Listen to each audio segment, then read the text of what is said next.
I'd like to ask you something more personal, some way. I want to ask you, what is your relationship with arts and the art world in general?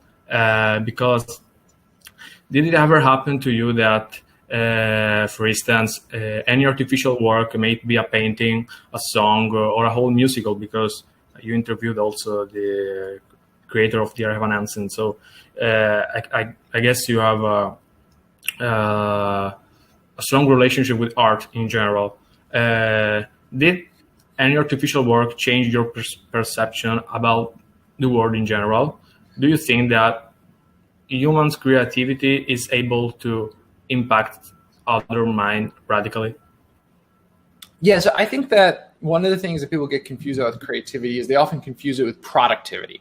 So they often confuse creativity with doing something.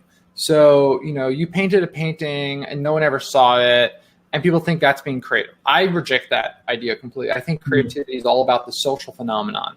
So I don't think you can remove the idea of the relationship with the audience from creativity. When you talk to really successful artists, they're very clued into this idea that they're trying to create an emotion, a feeling, some sort of experience for the audience. And so as a result, when I think about art within the context, not just of the skill of the craft, but within the sort of social context and the narrative that it was created within. And that, I think, is actually very eye-opening, because it really changes your definition of art. And you start to understand why, like, some of this absurdist art, I don't know if you remember from Art Basel last year, but someone took an actual banana and they duct taped it to the wall. No.